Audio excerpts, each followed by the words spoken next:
बिस्मिल्लाहिर्रहमानिर्रहीम। जंग छिड़ेगी नहीं, जंग छिड़ चुकी है।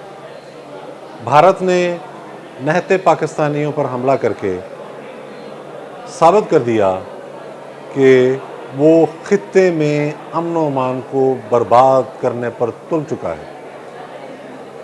अब जब जंग शुरू हो जाए तो उसके बाद अगर मगर की कोई गुंजाइश बाकी नहीं रहती। फिर ये जंग का ही दौर होता है जब अफवाहें उड़ती हैं, उससे भी बचना होता है। सबसे पहले तो मैं आपको इस बात की यकीन दहानी करा रहा हूँ कि 7 मई की रात से लेकर अब तक जो कुछ हो रहा है उसमें पाकिस्तान की मुसल्लह अफवाज दुश्मन को भरपूर जवाब दे रही हैं। ये अपने जहन से निकाल दें कि कोई एकतरफा हालात हैं। हमारा अलमिया ये है कि हमने सोशल मीडिया पर सरकारी ख़जाने से कुछ ऐसे तबके को ट्रेन कर दिया जो अब अपने मखसूस सियासी ज़ाइम के लिए रियासत के ही दरपे है और हर गलत बात को बढ़ा चढ़ा कर पेश कर रहा है। वापस आते हैं डेवलपमेंट्स की तरफ। आज एक इजलास हुआ बड़ा इंपॉर्टेंट सिक्योरिटी के हवाले से। उसमें सिक्योरिटी काम शरीक हुए हैं, वहाँ के वज़रा शरीक हुए हैं, उसमें साबिक़ वज़ीर-ए-आज़म नवाज शरीफ भी शरीक हुए हैं। ये बहुत अहम है। इस हवाले से अहम है कि नवाज शरीफ के मुख्तलिफ अदवार में भारतीय वज़ीर-ए-आज़म चल कर पाकिस्तान आते रहे हैं, चाहे वो नरेंद्र मोदी हो, चाहे वो अटल बिहारी वाजपेयी हो। लेकिन ज़ाहिर है ये अब जंगी हालात हैं। उसमें यह तय किया गया है कि नेशनल सिक्योरिटी कमेटी ने जो फैसले किए हैं उन पर अमल दरामद किया जाएगा। यानी पाकिस्तान पर भारत ने जो हमला किया उसके दौरान जो नुकसानात हुए, जो शहरी शहीद या ज़ख्मी हुए, खून के एक एक कतरे का बदला लिया जाएगा। ये बात तय पा गई। फिर आज सुबह देखा हमने पाकिस्तान पर ड्रोन हमले किए गए। खुद लाहौर में ड्रोन हमले हुए। मेरे घर के आसपास धमाकों की आवाज़ें आती रहीं बहुत देर तक। परेशान होने की बात नहीं, बात समझ लें, बाकियों को भी समझाएं।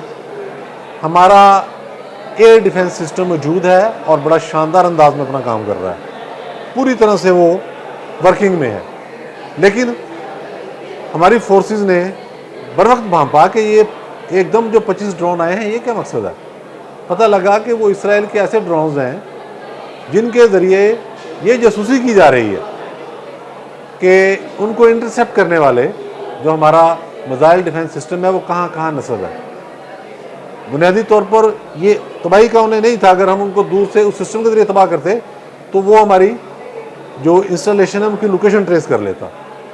हमने इंतज़ार किया कि वो नीचे आए। जब नीचे आए तो फिर 2 मेथड हैं, या तो उनका नेविगेशन सिस्टम है उसको ख़त्म कर दें, या फिर गन से, तोप से, बंदूक से, ज़ारा वो जहाज़ ही होता है ना, छोटा जहाज़ होता है, ड्रोन को गिरा दिया जाए। तो इसलिए ये एक हड़बों की कैफियत आपको नज़र आई। ये सोचे समझे पॉलिसी के तहत किया जा रहा है। ये आप भूल जाएं कि भारत ने 7 मई को हम पर हमला किया तो हमने जवाब नहीं दिया। जवाब हमने उसी रात दे दिया था जब हमने उनका ब्रिगेड हेडक्वार्टर उड़ा दिया। फ़र्क सिर्फ ये है कि हम उनकी सिविलियन आबादी को निशाना नहीं बना रहे। हम जो आलमी जंगी कवानीन हैं, जो वार एथिक्स हैं, उनकी पूरी तरह से पाबंदी कर रहे हैं। कुछ नुकात मैं पेश कर रहा हूँ आपके सामने जो बहुत ज़रूरी हैं। सबसे पहले तो आप इस चीज़ को जान लें कि ये सब आप सबके इल्म में आ चुका हुआ है कि हमने अब तक भारत के 6 जंगी त्यारे तबाह किए हैं, ब्रिगेड हेडक्वार्टर उड़ाया है। और जो चीज़ आपके इल्म में नहीं है मैं आपको बता दूं, हमने भारत की 80 चौकियों को निशाना बनाया है। जो हमारे पास कन्फर्म इंफॉर्मेशन है इस वक्त तक वो ये है कि उसमें 50 भारतीय फौजी जहन्नुम हासिल हो चुके हैं। फौजी, मिलिट्री पर्सनल। और ये बड़ी जिम्मेदारी से मैं आपको बता रहा हूँ। मैंने आपसे पहले अर्ज़ किया है कि हम वार एथिक्स का पूरी तरह से लिहाज कर रहे हैं और हमारी लड़ाई मिलिट्री टू मिलिट्री है अभी तक। इसके बाद मोदी ने ये जो कुछ परेशान होकर कार्रवाई शुरू की है ड्रोन्स की, वो क्यों की है ये भी आप जान लें। राफेल पर बहुत ज़्यादा उनको फ़ख्र था, बड़ा गुरूर था कि ये आएंगे तो क्या कर जाएंगे।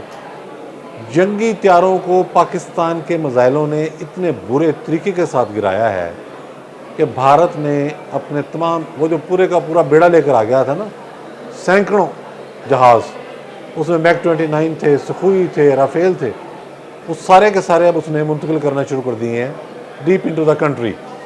वो भाग रहा है फ़िज़ाई जंग से अब, लेकिन हम उसको नहीं छोड़ेंगे। भारत चाहता है कि जिस तरह की अच्छी हरकतें वो कर रहा है उसके जरिए पाकिस्तान के वहां में बदली फैले। ये पॉइंट आपने नोट करना है, आपने इससे बचना है, हमने जवाब तो देना है। अब तो हमारा हमला होगा ना जी, और बड़ी दूर तक होगा, बड़ा देर पर होगा। पॉइंट टू बी नोटेड,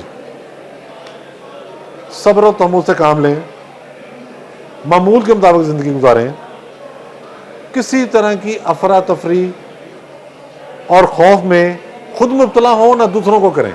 ये बात नोट कर लें। और सबसे ज्यादा इंपॉर्टेंट इससे भी आगे, एक तो आपने नॉर्मल रहना है, सोशल मीडिया पर गर्दिश करने वाली अफवाहों पर कान ना धरें।